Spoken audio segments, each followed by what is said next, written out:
One important thing to note is if they've been tested for dyslexia, they have to provide a date of the screener and the results.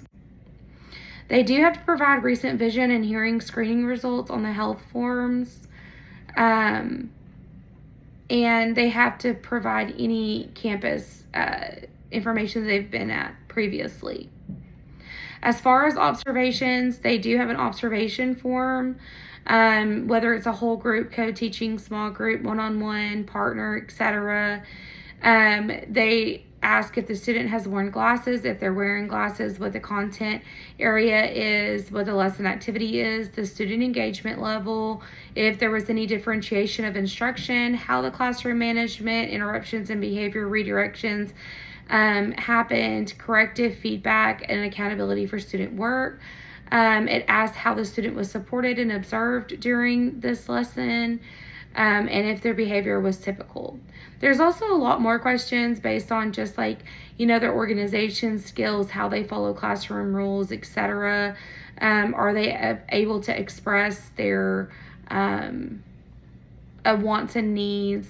There are areas for them to mark for ELA and math and things like that, as far as like strengths and weaknesses and what they've observed.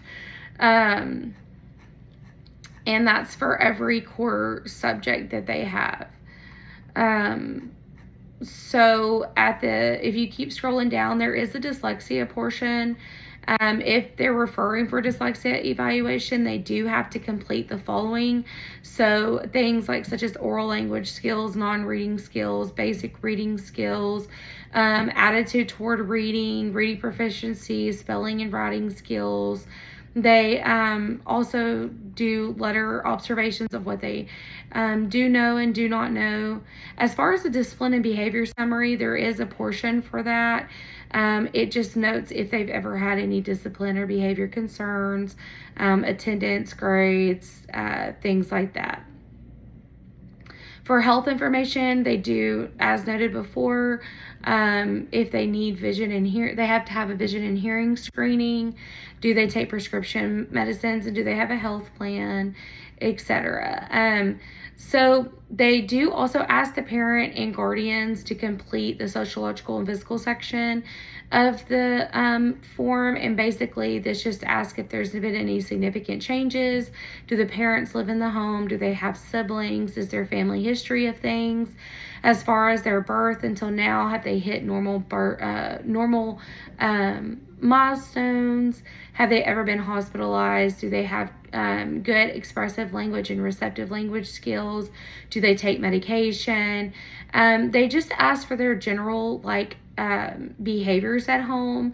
They also ask what they feel like they struggle with, what their strengths are, and how they feel about discipline.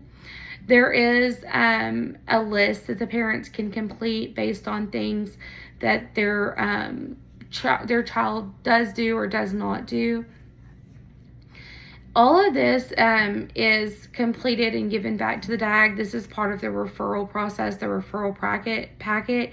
If the student is 13 or older, there's also a transition portion that they complete, and that just has to do with their, what they plan to do after high school and things like that, so that they can monitor that and provide them courses. So all of this is kind of summarized into one packet. It's an initial checklist, an initial packet that the parents, teachers, and administration all have to complete in order to give the referral packet back to the diagnostician and the director. And then once they receive all of this, then they have that 15 business days or 15 school days to respond to the parent. And I think that's it. Thank you.